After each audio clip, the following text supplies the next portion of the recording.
এবং বিভিন্ন union ward বিএনপির বিভিন্ন পর্যায়ে সম্মানিত নেতৃবৃন্দ, বিভিন্ন অঙ্গ সহযোগী সংগঠনের সম্মানিত নেতৃবৃন্দ, আমাদের সদর 5 আসনের বিভিন্ন ভোটকেন্দ্র নির্বাচনী পরিচালনা কমিটির সম্মানিত নেতৃবৃন্দ, আমাদের বিভিন্ন এলাকা থেকে আগত দলীয় নেতাকর্মী ভাই বোনেরা, ধানের শীষ প্রতীকের পক্ষে সমর্থনকারী প্রিয় ভাই বোনেরা, সম্মানিত জামালপুরবাসী, সকলকে আমার পক্ষ থেকে, আমার প্রিয় দল বাংলাদেশ জাতীয় দল বিএনপির পক্ষ থেকে, আমাদের প্রিয় প্রতীক ধানের শীষ প্রতীকের পক্ষ থেকে সংগ্রামী সালাম জানাচ্ছি।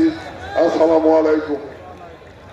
আমি প্রথমে আল্লাহর কাছে শুকরিয়া করছি যে আমরা দীর্ঘ 17 বছর একটি সুষ্ঠু নির্বাচনের দাবিতে জীবন বাজি রেখে রাজপথে সংগ্রাম করেছি। এই সংগ্রামের ফসল আগামী 12 ফেব্রুয়ারি বৃহস্পতিবার ঐতিহাসিক ত্রয়োদশ জাতীয় সংসদ নির্বাচন অনুষ্ঠিত হতে যাচ্ছে। আমরা বিশ্বাস করি এই নির্বাচনটি জাতির ইতিহাসে একটি অবাধ, সুষ্ঠু, নিরপেক্ষ, শান্তিপূর্ণ, উৎসবমুখর নির্বাচন অনুষ্ঠিত হবে। এই নির্বাচন আদায়ের জন্য আমাদেরকে অনেক সংগ্রাম করতে হয়েছে, অনেক ত্যাগ স্বীকার করতে হয়েছে।